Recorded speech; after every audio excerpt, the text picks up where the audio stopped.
Hey crafters, it's Shay, and I share all things crafty, Cricut, and well, sublimation here on this channel. Now if you're wondering, Shay, how does sublimation and Cricut crafting come together? Well, I use the software of Cricut Design Space, so I don't need to learn a whole new software. I don't need to pay for a software. I can just use the free version of Cricut Design Space to create my sublimation crafts and designs. Then I'm able to go ahead, I could do print then cut if I wanted my Cricut to cut it out. But what I do is I just print it out from Cricut Design Space. I don't do the cutting portion of it. I just jump on over to the sublimating it onto the blank. So let's go over the materials that we're using in today's video. These materials are from my order of koala paper. If you didn't know, they have tons of things. I use their holographic vinyl sticker paper, and this is literally the best sticker paper you will ever get. It's their inkjet vinyl sticker paper. So I like them a lot. As you can see, I have a whole cart here full of like their A-sub paper they sell. Also these like really cool, I don't know. Anyways, I just got a whole bunch of stuff from them. Seriously love them. So I grabbed some sublimation ink from them. In the past, I used the Hippo sublimation ink, I believe off of Amazon. It was okay, but it wasn't something that I loved, and I want to find something that I really like. I want the colors to be very vibrant and beautiful, so we're going to try the koala paper dye sublimation ink.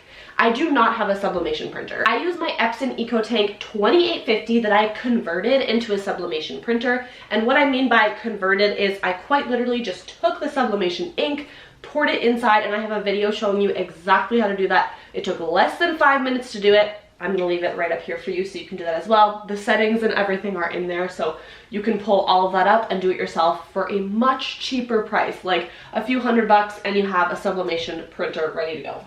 And then of course the best of the best sublimation paper, which is the A-sub sublimation paper.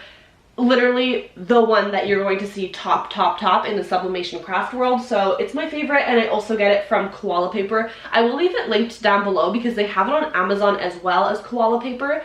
So I'm going to leave that down there. Check it out. See, sometimes they have really good deals, so kind of like check out both and see which one is a little bit cheaper at the time.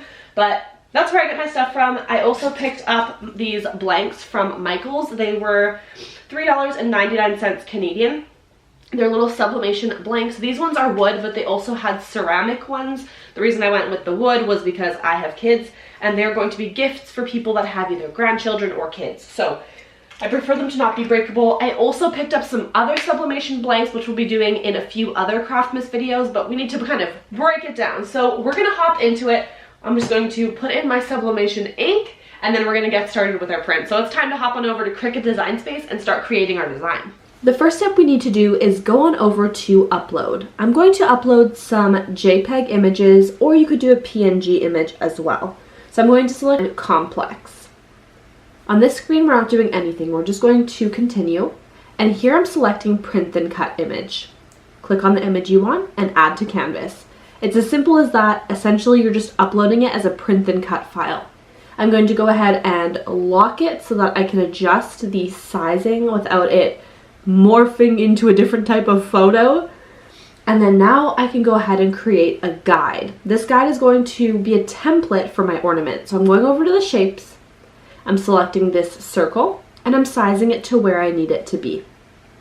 Once that's done, I'm going to go up to operation and select guide. This creates that pink outline, which tells my Cricut not to cut this part out. It essentially becomes a template. So I'm going to size it and overlay it on top, and then go on over to my layers panel and select slice.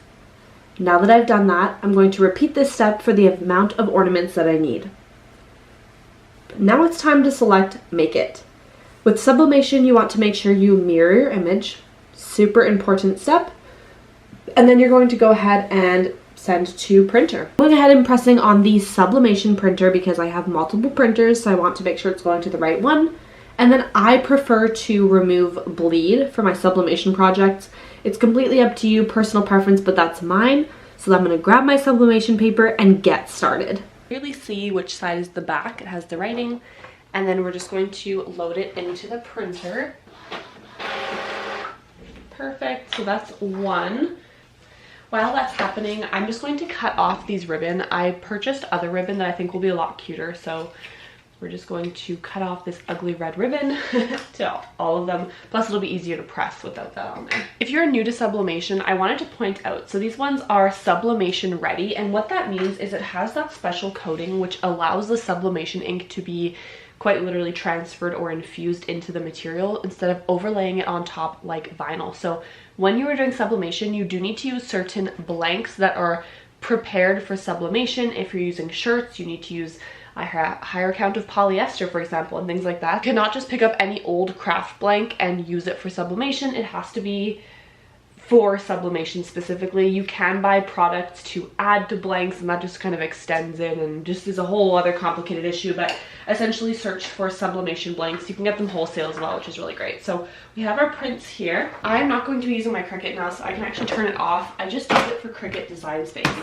So now what I'm going to do is go ahead and just cut these out individually, and making sure I cut off this black border because that is printed with sublimation ink, so the black border will transfer if it's on there. I'm not sure what happened to my full-size camera footage of me applying the heat tape, so thankfully I have a version for TikTok that I filmed, but I just went ahead and started adding the Cricut heat tape all around to make sure that the sublimation image was fully taped down. This step is really important because it helps the print to not move around.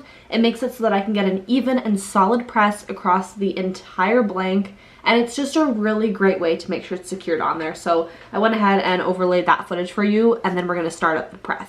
I have my press heating up to 385 degrees for 60 seconds. So I have my parchment paper, my little Teflon sheet, the piece underneath, just so in case it leaks it doesn't ruin my Teflon sheet. I have taped them down on the bottom, so we're going to start with this side and see how it goes. This over top, and then we're going to press for 60 seconds and see how it goes like that. Okay, so we're ready to go, so I'm just going to go ahead and press this for 60 seconds, so we'll be back when it's time to lift it up and check it out. Perfect. It actually sublimated really nicely. I'm really impressed with the colors. It just looks like the photo. Check that out. It's so cute. So we can go ahead and tape the other side and then do all of those. Here we have the finished sublimation ornaments. They are so cute. I love how vibrant they came out, and these are going to be the perfect gift and such a great little addition to my Cricut craft business. Thank you so much for joining me in today's Craftmas, and I will see you all tomorrow. Bye for now and happy crafting.